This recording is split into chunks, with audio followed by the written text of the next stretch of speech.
참 이런 비하인드 스토리를 듣고 나니까 저는 이래서 본 게 전부가 아니구나, 내가 아는 게 전부가 아니구나 하는 생각이 또 한 번 들더라고요.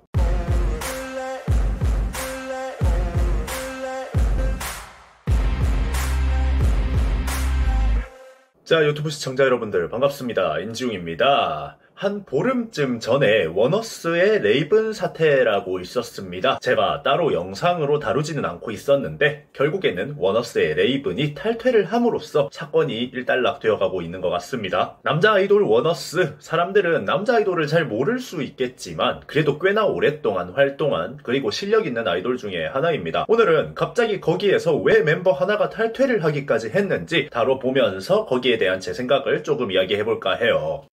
뿅. 자, 일본인 한 명이 갑자기 트위터를 통해서 레이븐의 사생활, 양다리 의혹에 대해서 폭로를 했습니다. 이 일본인의 주장에 따르면 두 사람은 2020년 2월에 일본 스케줄 중에 만나게 되었는데 레이븐 측이 본인에게 술을 많이 먹여서 기억이 없는 상태로 강제로 하룻밤을 보냈으며 본인은 이 사람이 나를 많이 좋아해서 그랬거니 하면서 연인으로서 만남을 지속해왔다. 시작부터 좋게 시작한 건 아닌 것 같죠. 자, 이런 식으로 사고를 쳐서 연애를 시작했으면 잘 사귀었어야 되는데 레이븐 측에서 나를 두고 양다리를 걸쳐왔기 때문에 폭로를 한다 라면서 주장을 하고 있습니다. 일본에서 만남을 가질 때도 모텔 대신에 자신의 집을 사용했고 밥을 먹을 때는 회사 카드 결제 내역이 들킬 수도 있다면서 일본인 여자친구 본인이 계산을 다 했고 움직일 때는 택시 예약을 시켜줬었다 라고 이야기를 하고 있는 상태입니다. 거기다가 헤어지는 과정에서도 폭언과 협박을 당했다고 주장을 하고 있습니다. 굉장히 폭로 내용이 디테일하기 때문에 여러가지 내용들을 담고 있는데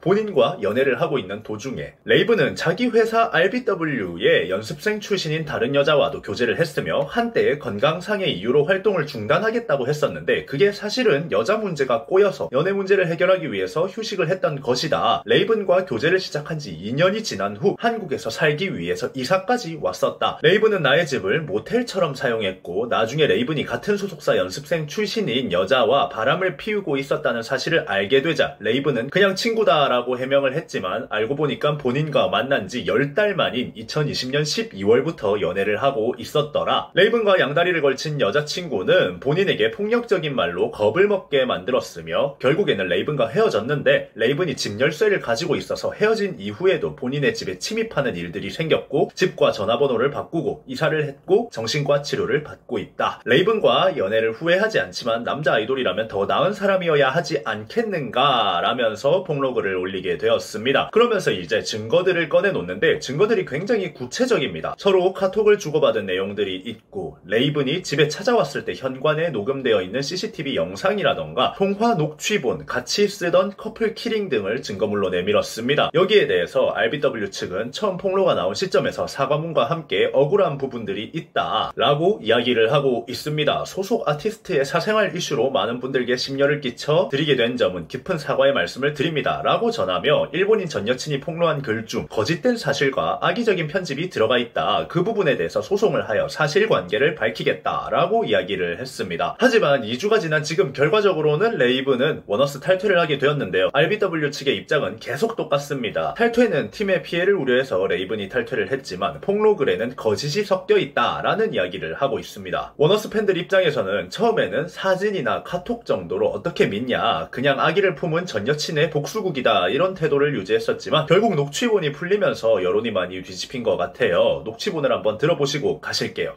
제발 그년이 좀 내 얘기 안 했으면 죽여버리고 그냥 나 가서 때려치고 칼로 찔릴 수 너무 스트레스야. 그 정도로 나는 제발 나는 그것도 그렇고 그냥 연락 안 하는 게 맞는 것 같아. 미안해. 나 그냥 연락하지 마. 이제 그냥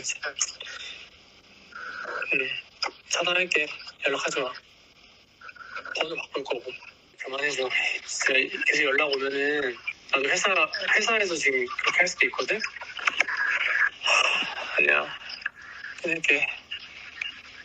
거기다가 평소에 버블을 통해서 팬들에게 자신이 가지고 싶던 것들을 좀 의도적으로 보여주면서 나 이런 걸 가지고 싶다, 이걸 조공해달라 하는 식의 태도 때문에 이번 사건과 태도들이 겹치게 되면서 많은 팬들이 돌아섰고 결국에 이렇게 탈퇴까지 하게 된 것 같아요.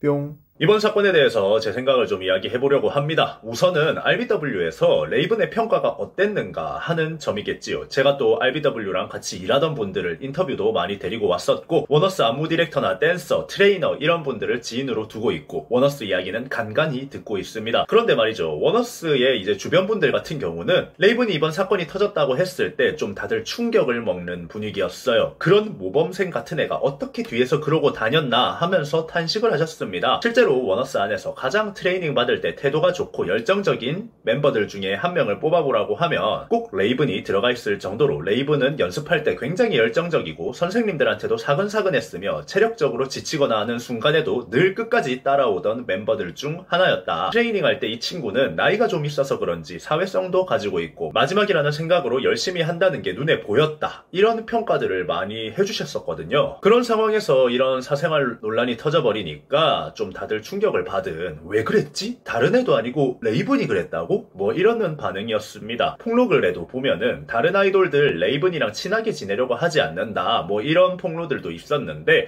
매칭이 안 되더라 하는 분위기였어요.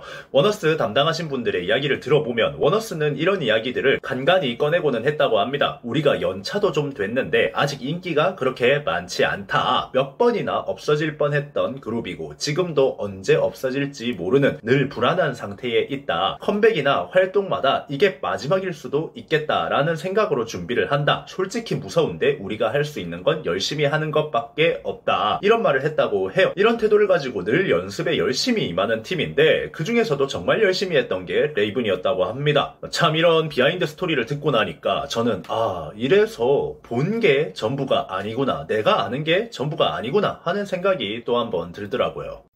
뿅. 여튼 이제는 아이돌이 병크 터지면 벗어날 수 없는 상황이 됐습니다. 특히 여자 아이돌 같은 경우는 대중성이 무기이기 때문에 병크 하나에도 굉장히 이미지 타격이 심각해서 엄격한 잣대가 요구가 되었지만, 남자 아이돌 같은 경우는 팬덤 위주의 방침을 유지하고 있기 때문에 정말 무적이었거든요. 어지간히 병크가 터져도 우리 그룹에 피해가 가면 안 돼, 거짓말이야 이러면서 흐린 눈을 하고 계속 덕질하던 사람들이 굉장히 많았기 때문에 남자 아이돌의 병크에는 좀 굉장히 회사가 관대한 부분들이 분명히 있었습니다. 예전에 루카스 사태, 제가 이야기한 게 한 1년이 넘은 것 같습니다. 중국에서 4명의 여자와 지역별로 연애를 하다가 걸렸고, 루카스 라이팅, 루카스와 4인의 여자친구, 여러가지 별명들이 붙으면서 이미지 손상이 심각했는데, SM에서 루카스를 한국에 머무르게 하면서 지속적으로 NCT와 교류를 시키는 게 걸리면서 팬들의 공분을 사기도 했었거든요. 김가람이 탈퇴한다는 소식이 나왔을 때 김가람은 학창시절 잘못 때문에 탈퇴를 하게 됐는데, 루카스는 다 커서 아이돌 활동을 하면서도 저런 행동들을 한다. 왜 SM은 루카스를 계속 껴안고 가는 것이냐 하면서 총공에 나서기도 했습니다.